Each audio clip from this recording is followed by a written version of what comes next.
देखिए अभी तक हम लोग क्या पढ़ चुके हैं, अभी तक हम लोग पढ़ चुके हैं आईयूपीएसी नॉमेनक्लेचर और कॉमन नॉमेनक्लेचर। ठीक, तो एक नॉमेनक्लेचर बचा है कौन सा, कार्बिनल नॉमेनक्लेचर। तो हेडिंग बनाओ कार्बिनल नॉमेनक्लेचर, कार्बिनल नॉमेनक्लेचर। अब ये कार्बिनल क्या होता है,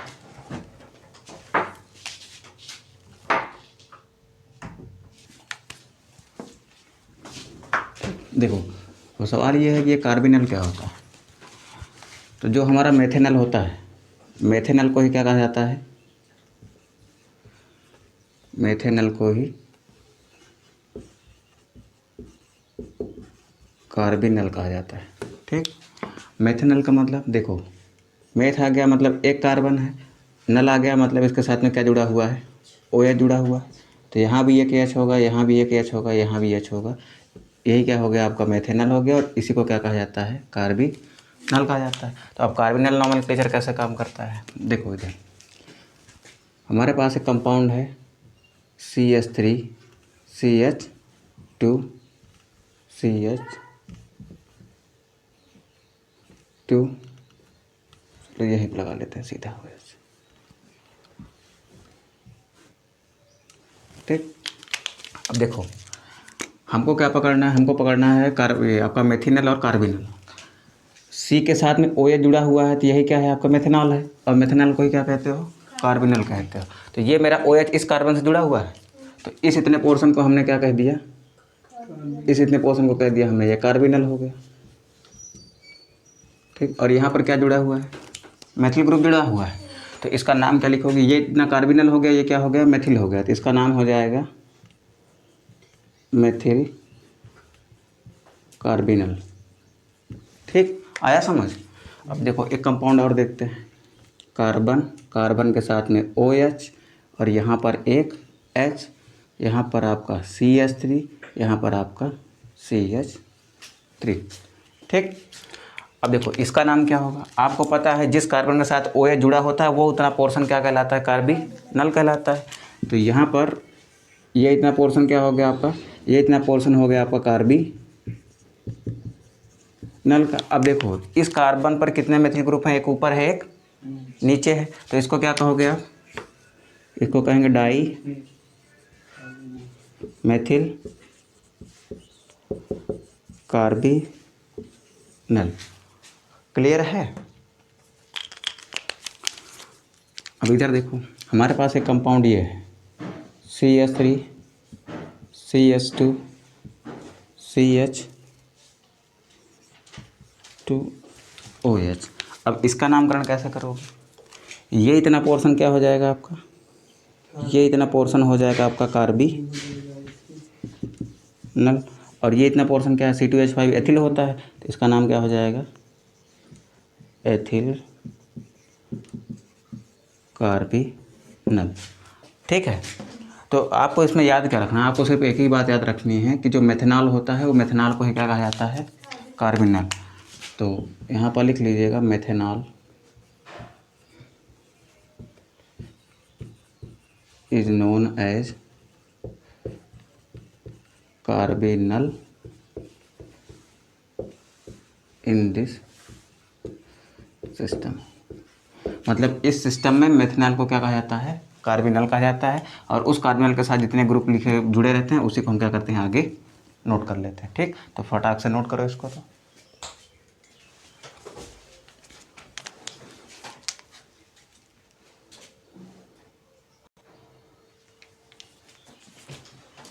हो गया।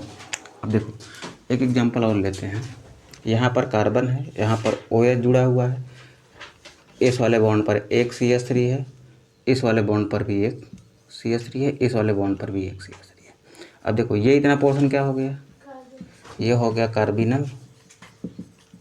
कितने CH3 हैं, 1 2 3। तो यहाँ पर क्या हो जाएगा, ट्राई मेथिल कार्बिनल।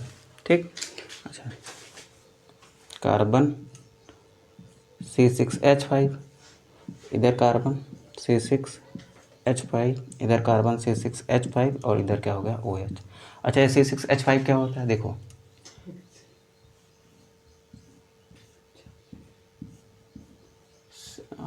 पर H H H, ठीक। यहाँ कार्बन, यहाँ कार्बन, यहाँ कार्बन, यहाँ पर कार्बन, यहाँ पर कार्बन और यहाँ पर कार्बन। कार्बन कितने हो गए? 6। इसको लिख दिया C6। हाइड्रोजन कितने हैं? 1 2 3 4 5 6, ये हो गया H6। C6H6 तो ऐसा है, अगर इस हाइड्रोजन को हम गायब कर देते हैं तो ये एक बॉन्ड खाली हो जाएगा, ठीक। तो वही एक बॉन्ड देखो, इसका एक बॉन्ड किससे जुड़ा हुआ है? इस कार्बन से। तो यही वाले बॉन्ड से क्या जुड़ा हुआ है? नीचे कार्बन जुड़ा हुआ है। दूसरे वाली रिंग में भी यही है, इसका कार्बन जो है किससे जुड़ा हुआ है? इस कार्बन से। और ये कार्बन यहाँ से यहाँ पर जुड़ा हुआ है, ठीक है। समझ गए ना बात को? C6H5 क्या होता है? यही आपका, इसमें से आप क्या करते हो? एक हाइड्रोजन को कम कर रहे हो तो ये हो जा रहा है C6H5। अब इसकी वैलेंसी कितनी होगी? 1 होगी ना। एक हाइड्रोजन खाली हो रहा है तो एक जगह खाली होगी कि नहीं खाली होगी? देखो यहाँ पर अभी तक क्या था? हाइड्रोजन था, ये हमने हटा दिया तो ये बॉन्ड खाली हुआ कि नहीं हुआ? ये किसी से भी जुड़ सकता है, ठीक। तो हमने यहाँ पर 3 रिंग जोड़ी है, ये पहली, ये दूसरी, ये तीसरी। अच्छा, ये तो आपका बेंजीन है। बेंजीन से जब एक हाइड्रोजन आप कम करते हो तो क्या बन जाता है? C6H5 बन जाता है। और इसको क्या कहते हो आप? इसको कहते हो आप फेनिल ग्रुप, ठीक। तो अब इसका नाम क्या हो जाएगा? देखो, ये तो हो गया कार्बिनल, ये हो गया आपका कार्बिनल।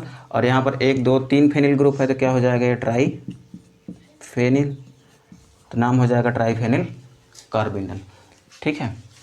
आगे बढ़े अब।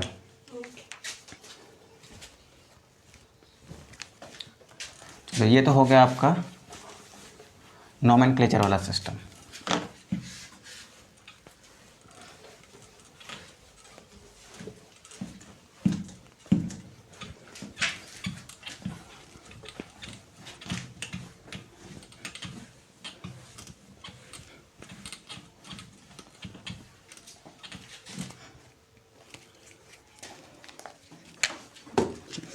हेडिंग डालो आइसोमेरिज्म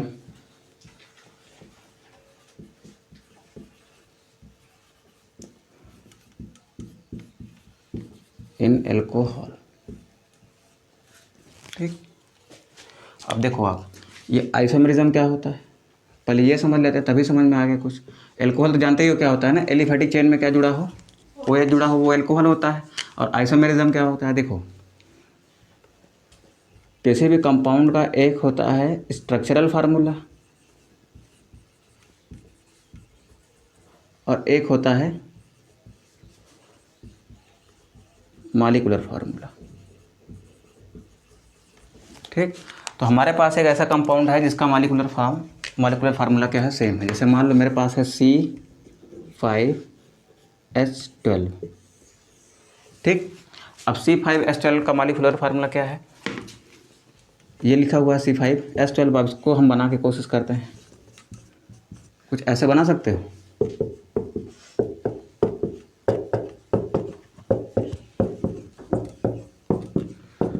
देखो 1 2 3 4 5, 5 कार्बन है, 5 कार्बन है। 1 2 3 4 5 6 7 8 9 10 11 12, 12 हाइड्रोजन है। इसका मतलब सही है। तो एक संरचना तो ये हो गई। अब दूसरी संरचना देखो, कार्बन कार्बन कार्बन कार्बन, फिर कार्बन, इधर एक H, इधर H, इधर H, बन सकता है ऐसे ना। हर कार्बन की 4 वैलेंस से सेटिस्फाई हैं। अब इसको देखो 1 2 3 4 5, इधर भी 5 कार्बन। कितने हाइड्रोजन हैं? 1 2 3 4 5 6 7 8 9 10 11 12, यहाँ भी H12 है। अब इसका नाम बताओ जरा, यूपीएससी नेम क्या होगा? देखो 5 कार्बन की चेन तो पेंट हो गया, सिंगल बॉन्ड तो एन हो गया, इसका नाम हो गया पेंटेन। अब यहाँ पर देखो लंबी कार्बन की चेन कौन सी दिख रही है? 1 2 3 4। जब ये कार्बन की चेन लोगे तो ये बाहर हो जाएगा, और जो बाहर हो जाता है वो सब्स्टिट्यूएंट हो जाता है। तो इसका मतलब ये मेरा क्या हो जाएगा? सब्स्टिट्यूएंट हो जाएगा। तो मेरे पास कार्बन की चेन कितनी लंबी है? 4 कार्बन की। तो ये क्या हो जाएगा? ब्यूटेन। और कौन सा नंबर पर है आपका ये? 1 2 3 4। दूसरे नंबर पर आपका मेथिल ग्रुप है, तो यहाँ पर लिख लोगे आप 2 मेथिल ब्यूटेन। अब आप देखो मॉलिक्यूलर फार्मूला क्या है? सेम है। अणुसूत्र दोनों का क्या है? सेम है। इसका भी C5H12 है, इसका भी C5H12 है, लेकिन स्ट्रक्चर क्या है दोनों का? अलग है। तो जब आपके पास मॉलिक्यूलर फार्मूला सेम हो, ऐसे कंपाउंड जिनके मॉलिक्यूलर फार्मूला क्या हो? सेम हो, मतलब ऐसे ही होगी जिनके अणुसूत्र क्या हो? समान हो, और संरचना सूत्र क्या हो? अलग अलग हो। वो क्या कहलाते हैं, वो एक दूसरे के आइसोमर कहलाते हैं।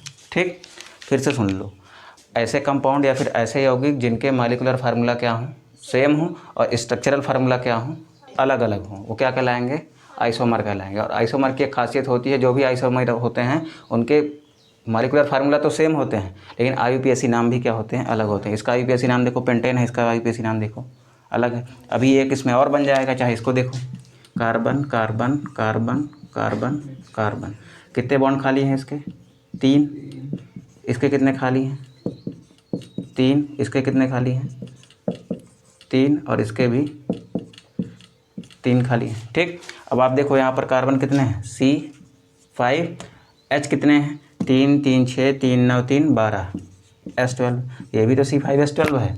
अब इसकी नेमिंग करोगे तो क्या करोगे, देखो कार्बन की चेन सबसे लंबी लोगे तो आपको एक ही चेन दिख रही है, 1 2 3 वाली, या फिर ऐसे ले लो या फिर ऐसे ले लो। ठीक, तो 3 कार्बन की ही लंबी चेन बन सकती है ना, तो यहाँ पर लिखा हमने 1 2 3, 3 कार्बन की लंबी चेन है, तो क्या हो गया ये हो गया प्रो। अब देखो ये बाहर हो गया चेन से, ये भी बाहर हो गया, तो इसका मतलब ये दोनों क्या सब्स्टिट्यूएंट है। अब सब्स्टिट्यूएंट को कैसे लिखते हो आप, इसके पहले लिखते हो, और इस चेन में क्या है, सिंगल सिंगल बॉन्ड है ना सब जगह, तो यहाँ पर हमने लिख लिया प्रोपेन। अब यहाँ पर क्या लिखोगे, देखो दूसरे पर ये वाला मेथिल भी है और दूसरे पर ये वाला मेथिल भी है, तो यहाँ पर लिखोगे 2,2 डाई मेथिल प्रोपेन। अब देखो ये और ये मॉलिक्यूलर फार्मूला सबका क्या है, सेम है, सबका अणुसूत्र देखो क्या है, सेम है, लेकिन सबके संरचना सूत्र देखो क्या है, अलग अलग है। और संरचना सूत्र अलग है, लेकिन नाम भी देखो IUPAC वो भी क्या है, अलग है। इसका नाम IUPAC नेम पेंटेन है, 2 मेथिल ब्यूटेन है, और ये क्या है आपका 2,2 डाई मेथिल प्रोपेन है। ठीक, तो याद रखना हमेशा आइसोमर क्या होते हैं, ऐसे यौगिक जिनका अणुसूत्र क्या हो, सेम हो, लेकिन संरचना सूत्र क्या हो, अलग हो, और उनके IUPAC नेम भी क्या हो, अलग हो, उन्हें हम क्या कहते हैं, उन्हें हम आइसोमर कहते हैं। ठीक है, नोट कर लो उसको।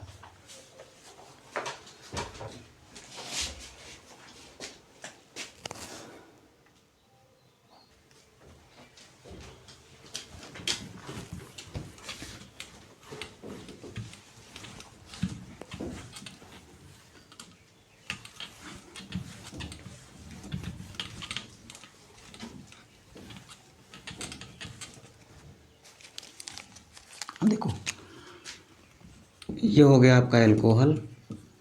ठीक, और एल्कोहल में हमको क्या पढ़ना है, आइसोमेरिज्म। अब एल्कोहल के अंदर 4 तरीके की आइसोमेरिज्म होती है, 1 2, ये 3 और ये 4। पहला आइसोमर चेन आइसोमर हो गया। ठीक, दूसरा आइसोमर आपका पोजीशन आइसोमर हो गया। तीसरा आइसोमर आपका फंक्शनल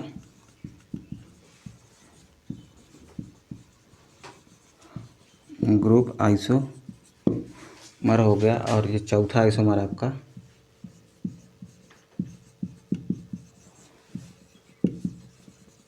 ऑप्टिकल आइसोमर हो गया।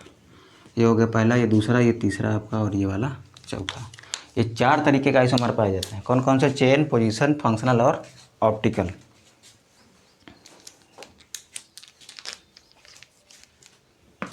हो गया। अब देखो हिंदी में इसको क्या कहोगे, इसको कहेंगे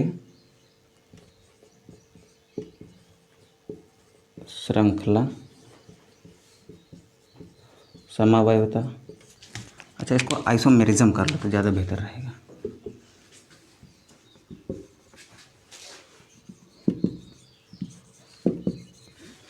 इसको कहते हैं हम लोग श्रृंखला समवायता, इसको हम लोग कहते हैं स्थिर समवायता, और इसको कहते हैं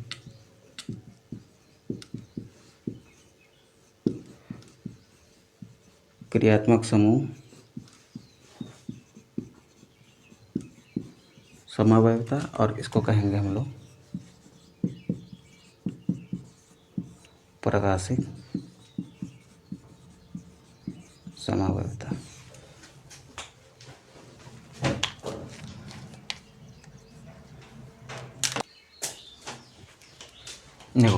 अब पहली हेडिंग बनाओ आप लोग, चेन आइसोमेरिज्म।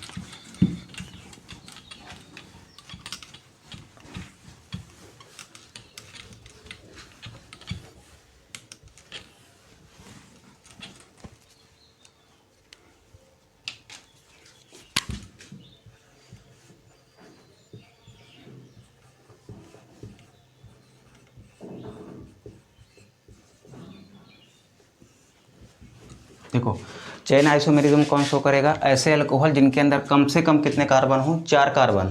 तो 4 कार्बन वाले अल्कोहल क्या शो कर सकते हैं आपके, चेन आइसोमेरिज्म। 3 कार्बन वाले नहीं शो करेंगे, लेकिन 4 कार्बन वाले आपके शो करेंगे। ठीक, तो alcohol with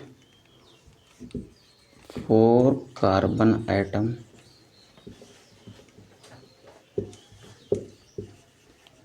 shows chain isomerism. ठीक, मतलब ऐसे अल्कोहल जिनके अंदर कितने हों, यहाँ पर लिख लेना एटलीस्ट,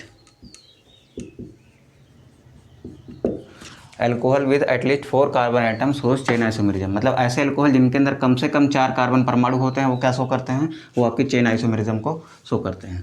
ठीक, चलो देखो ये हो गए आपके 4 कार्बन। ठीक, अब इस 4 कार्बन वाले अल्कोहल में यहाँ पर हमने क्या जोड़ दिया, OH जोड़ दिया। अब यहाँ पर देखो इस कार्बन के कितने बॉन्ड खाली हैं, एक बॉन्ड यहाँ पर और एक बॉन्ड यहाँ पर, एक यहाँ पर, एक यहाँ पर,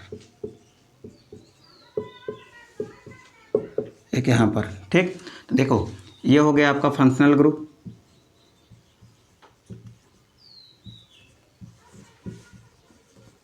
ठीक, और कहाँ जुड़ा हुआ है, ये इस कार्बन पे जुड़ा हुआ है, तो इसको हमने कह दिया 1, फिर 2, फिर ये 3 और ये हो गया 4। ठीक, तो इसका नाम क्या हो जाएगा, 1 2 3 4 कार्बन है तो ब्यूट हो गया।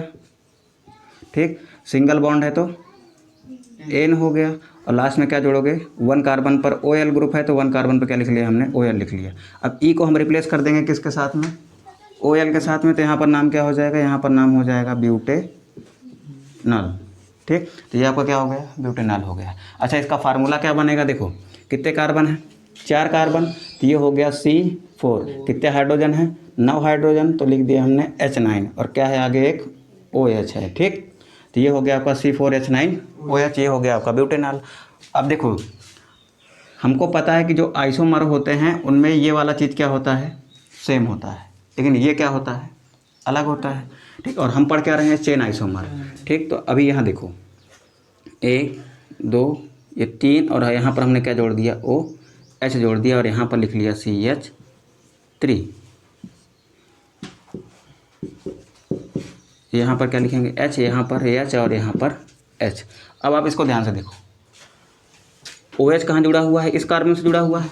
ठीक, तो इस कार्बन में एक आपको फंक्शनल ग्रुप दिख रहा है।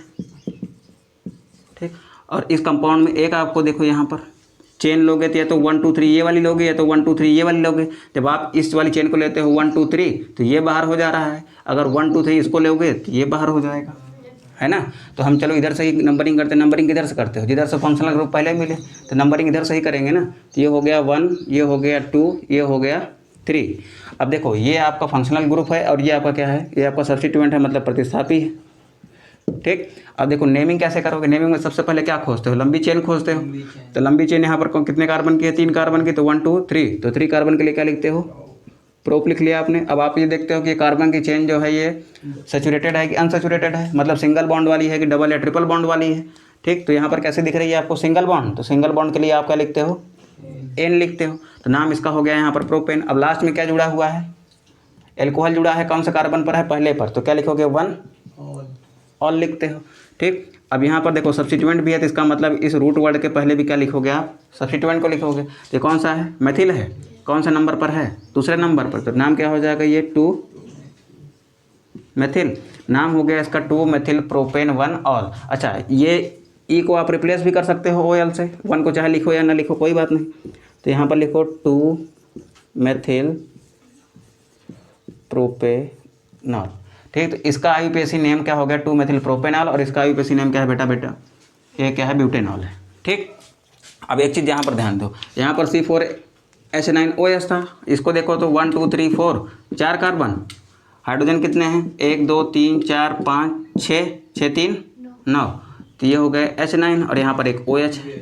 ठीक, फार्मूला देखो दोनों का क्या है, सेम है, लेकिन स्ट्रक्चर क्या है, अलग अलग है। अच्छा, स्ट्रक्चर के किस रूप में आपको अलग दिख रहा है, यहाँ पर ये देखो स्ट्रेट चेन में है और यहाँ पर ये चेन क्या हो गई है, ब्रांच्ड हो गई है। ठीक, तो यहाँ पर चेन में अंतर है कि नहीं है, सब कुछ सही है, लेकिन अंतर किस चीज़ का है, अंतर सिर्फ चेन का है। यहाँ पर चेन क्या है, स्ट्रेट चेन है और यहाँ पर चेन कैसी है, ब्रांच्ड है, मतलब यहाँ पर एक ब्रांच बनी हुई है।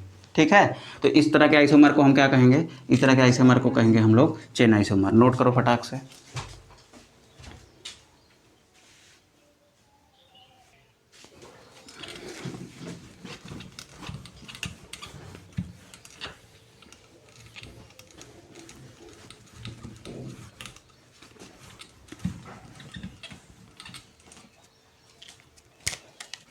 चलिए अगला देखिए आप, पोजीशन आइसोमर।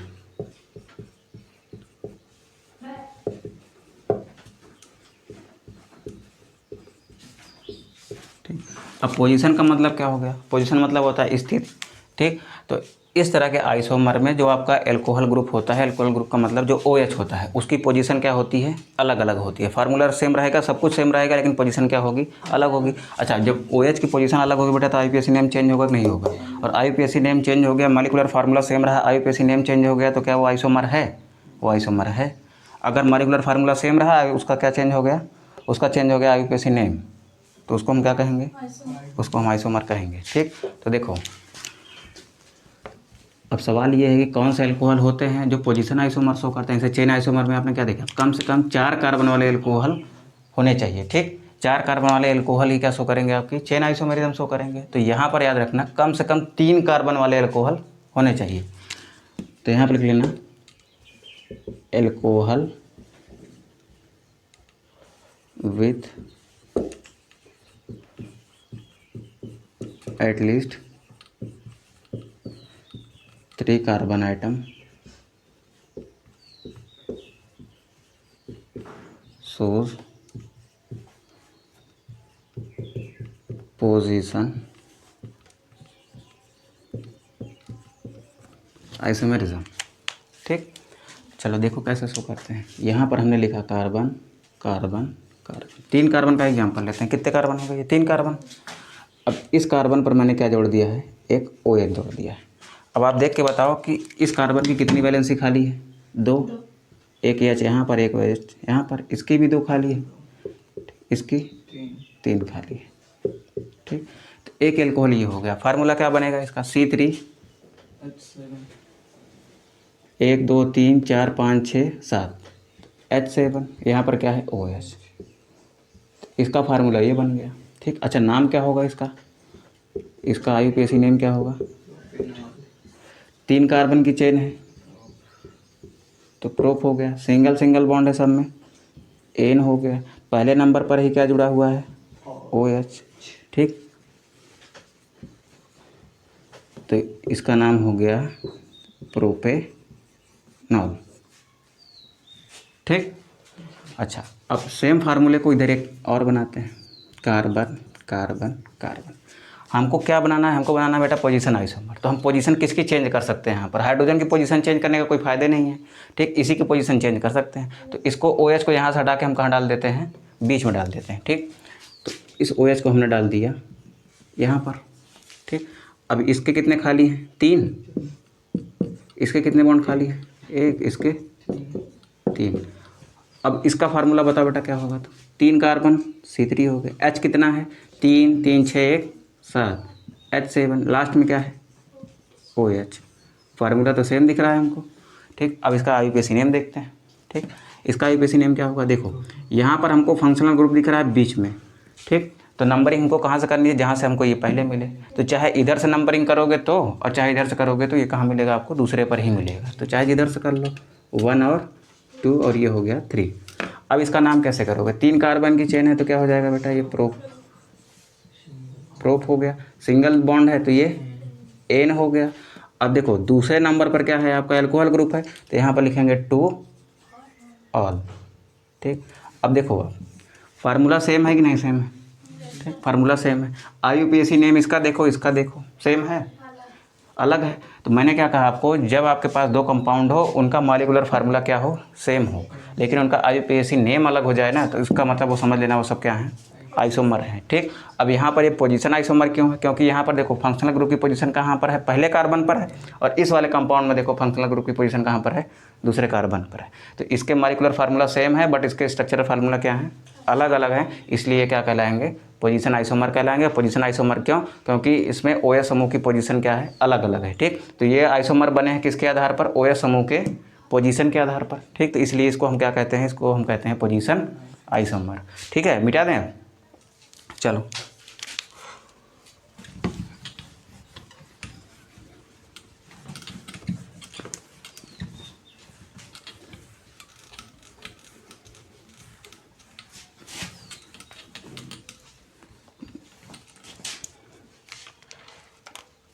अब अगला क्या है आपके पास,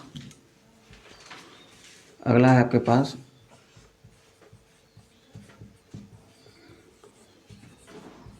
फंक्शनल ग्रुप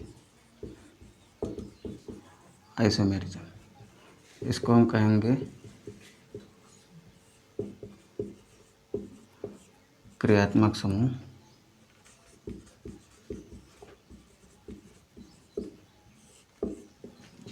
समावयवता।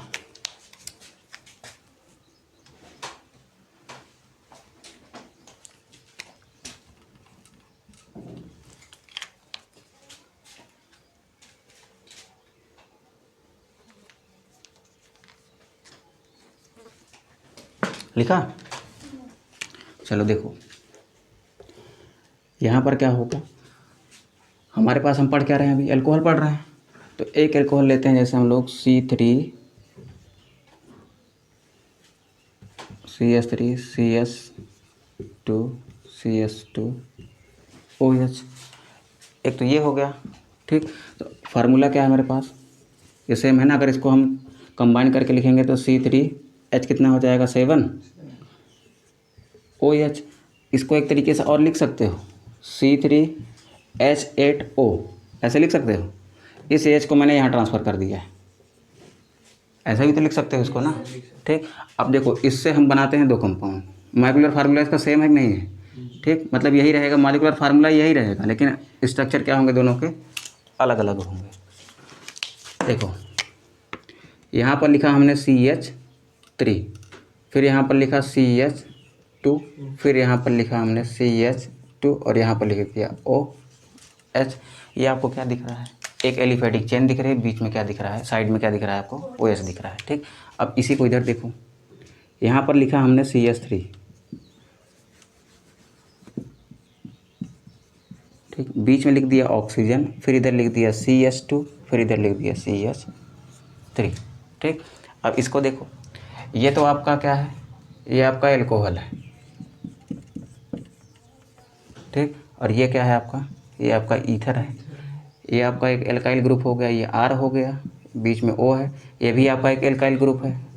ठीक, तो ये भी क्या हो गया, ROR हो गया। ठीक, तो ये ROR क्या होता है, ROR तो ईथर का फार्मूला होता है। ठीक, और एल्कोहल का फार्मूला क्या होता है, ROH, ये इतना R हो गया, और ये क्या है लास्ट में जुड़ा हुआ है OH। ये हो गया आपका कौन सा ग्रुप, प्रोपिल ग्रुप, और ये हो गया अल्कोहल, और ये देखो ये मेथिल ग्रुप है, बीच में ऑक्सीजन है, फिर ये एथिल ग्रुप है। ठीक, तो दोनों तरफ जब R होता है ऑक्सीजन के तो वो ईथर होता है, और R के साथ में OH होता है तो वो एल्कोहल होता है। ठीक, अब इसका देखो स्ट्रक्चर अगर बनाने की कोशिश करोगे तो कैसे बनेगा, CH3, बीच में CH2, फिर CH2, यहाँ पर ऑक्सीजन, यहाँ पर हाइड्रोजन।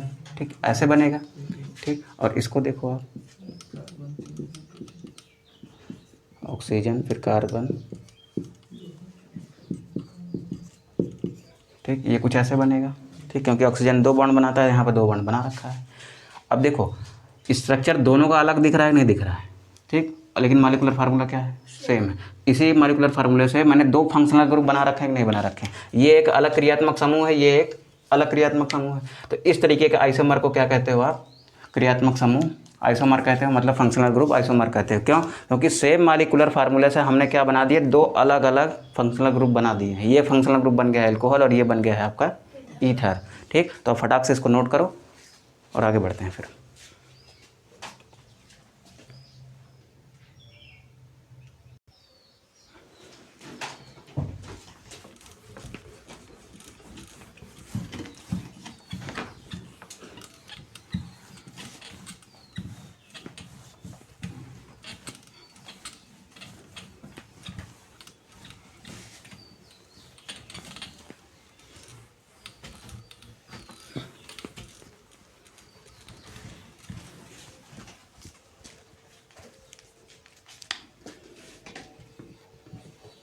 चौथा क्या है, ऑप्टिकल आइसोमेरिज्म।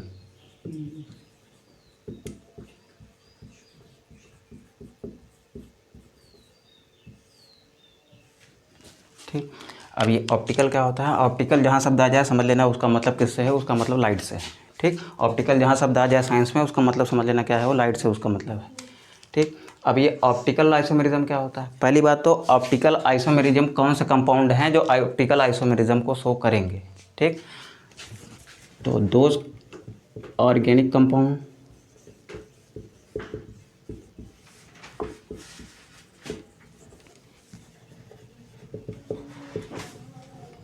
विच है कायरल कार्बन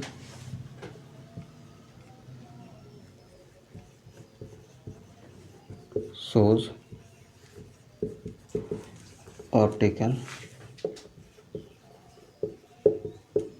आइसोमेरिज्म, मतलब ऐसे ऑर्गेनिक कंपाउंड या फिर ऐसे कार्बनिक यौगिक जिनके अंदर क्या होता है, कायरल कार्बन होता है, वो क्या शो करते हैं, ऑप्टिकल आइसोमेरिज्म शो करते हैं। अब ये आपका जो कायरल कार्बन है ये क्या नया नाटक है, तो देखो कायरल कार्बन क्या होता है, मेरे पास एक कार्बन है, एक कार्बन कितने बॉन्ड बनाता है, 4 बॉन्ड बनाता है, 1 2 3 4। ठीक, अब इस चारों बॉन्ड पर अगर अलग अलग चीज़ें लगी हो, यहाँ पर लगा हो एक H, यहाँ पर लगा हो एक OH, और यहाँ पर लगा दिया हमने CH3 और यहाँ पर लगा दिया C2H5। अब इस कार्बन के चारों तरफ देखो 4 अलग अलग चीज़ें हैं कि नहीं है, यहाँ पर हाइड्रोजन है, यहाँ पर एल्कोहल है, यहाँ पर C2H5 है और यहाँ पर CH3 है, ये चारों चीज़ें अलग अलग हैं कि नहीं है। तो ऐसा कार्बन जिसके चारों बॉन्ड पर अलग अलग चीज़ें होती हैं या फिर अलग अलग चीज़ें मौजूद होती हैं, तो उसको हम क्या कहते हैं, कायरल कार्बन करते हैं। तो ये मेरा कार्बन क्या कहलाएगा, कायरल कार्बन। ठीक, तो ऑप्टिकल आइसोमेरिज्म कौन शो करेगा, ऐसे कंपाउंड जिनके अंदर कम से कम एक कायरल कार्बन मौजूद होगा, वो कंपाउंड क्या प्रदर्शित करेंगे, आपको ऑप्टिकल आइसोमेरिज्म प्रदर्शित करेंगे। ठीक है, मिटाए इसको, चलो एग्जाम्पल भी इसी का ले लेते हैं।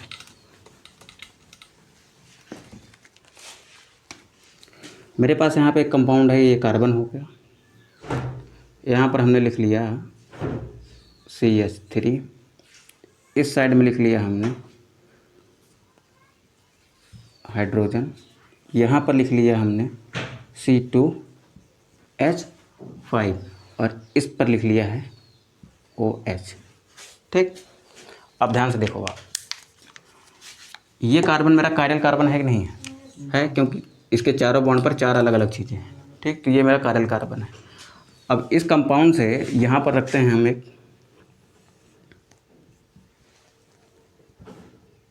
छोटा सा प्रिज्म, प्रिज्म ऐसे ही होता है, प्रिज्म रख दिया। अब यहाँ से हमने डाली इसके ऊपर लाइट, और ये एक स्पेशल टाइप का प्रिज्म था, इसने इस लाइट को क्या कर दिया, प्लेन पोलराइज्ड लाइट में चेंज कर दिया। ठीक, और ये प्लेन पोलराइज्ड लाइट मतलब कहाँ जा रही है हमारी, एक इस कंपाउंड के अंदर जा रही है। ठीक, तो ये लाइट जो इधर जा रही है, इस लाइट के पास 2 ऑप्शन है, ये तो ये राइट मुड़ जाएगी या तो ये लेफ्ट मुड़ जाएगी, और ऐसे कंपाउंड में मुड़ेगी जिसके अंदर कायरल कार्बन होगा। कायरल कार्बन है तभी ये राइट या लेफ्ट घूमेगी। ठीक, अगर कायरल कार्बन नहीं होता तो ये राइट और लेफ्ट नहीं घूमती। तो अब यहाँ पर कायरल कार्बन है, ये मेरी लाइट जा रही है, तो ये घूम जाती है आपकी राइट साइड में। ठीक, राइट साइड घूमने का मतलब है मेरे इधर साइड घूमेगी। ठीक, तो ये जब जैसे इस कंपाउंड के अंदर एंट्री करेगी, ये किधर घूम जाएगी, थोड़ा सा इस साइड में मुड़ गई। ठीक, तो किस साइड में मुड़ रही है, राइट साइड में। ठीक, अच्छा, घड़ी जो होती है उसकी सुई कैसे चलती है, उसकी सुई ऐसे से ऐसे चलती है ना। ठीक, यहाँ पर अगर घड़ी है, ये सुई है इसकी, तो ये ऐसे चलती है। ठीक, तो इधर अगर ये लाइट घूमेगी तो किधर घूम रही है, ये क्लॉकवाइज रोटेट कर रही है, मतलब इधर घूम जा रही है, तो इसका मतलब ये क्लॉकवाइज रोटेशन है, क्योंकि इधर से ये इधर जा रही है, घड़ी की सुई भी ऐसे ही आती है ना, तो ये लाइट इधर से ऐसे जा रही है, तो इसका मतलब ये क्लॉकवाइज रोटेशन है। ठीक, तो इसको हम कहते हैं ये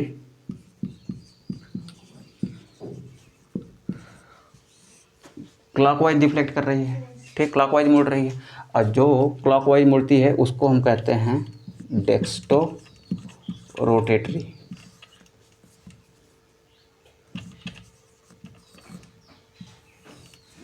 ठीक, तो जब हमारी लाइट राइट साइड घूमेगी तो उसको हम क्या कहेंगे, डेक्स्टो रोटेटरी, और इसको प्रदर्शित करते हैं हम लोग D से।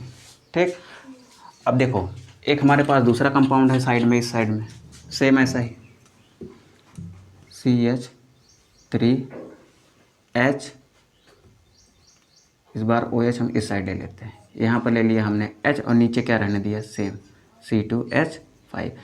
इस बार ये आपकी PPL जा रही है इधर से, PPL मतलब प्लेन पोलराइज लाइट, ये आपकी PPL इधर जा रही है, तो अब किधर घूमेगी ये, OH हम उस साइड में चला गया तो ये भी घूम गई किस साइड में, इस साइड में। अब आपको देखो घड़ी की सुई तो ऐसे चलती है, अब ये मेरी लाइट कैसे जा रही है, उस साइड में जा रही है, तो घड़ी की दिशा के उल्टी साइड में जा रही है ना, तो ये जा रही, ये कहलाएगी आपकी एंटी क्लॉकवाइज। अच्छा लेफ्ट साइड घूम रही है, इसलिए इसको हम कहते हैं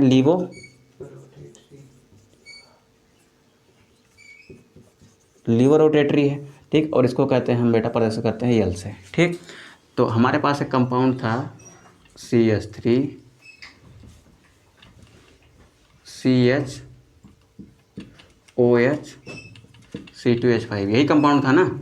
इसको अगर आप लिखोगे तो कुछ ऐसे लिख सकते हो। अब इस कंपाउंड के अंदर दो खासियत है, एक खासियत ये है कि अगर इससे हम PPL गुजारते हैं तो वो क्लॉकवाइज घुमा देता है लाइट को, ठीक। और दूसरी खासियत ये है कि अगर इससे PPL गुजारा जाए तो लेफ्ट साइड भी घुमा देता है, ठीक। तो इसके दो रूप हो सकते हैं, ठीक। एक होता है L फॉर्म, ठीक, और एक होता है D फॉर्म। L फॉर्म क्या करता है, जो आपकी प्लेन पोलराइज लाइट है उसको लेफ्ट साइड रोटेट करता है, ठीक, मतलब एंटी क्लॉकवाइज रोटेट करता है। और जो आपका D फॉर्म है वो क्या करता है, प्लेन पोलराइज लाइट को क्लॉकवाइज डिफ्लेक्ट करता है या फिर राइट साइड डिफ्लेक्ट करता है। इतना क्लियर है, ठीक। तो इसको फटाक से नोट कर लो, और अगली क्लास में हम लोग देखेंगे method of preparation of alcohol बनाने की जितनी विधियाँ हैं उसको अगली क्लास में देखेंगे, ठीक। तो फिलहाल नोट कर लो फटाक से।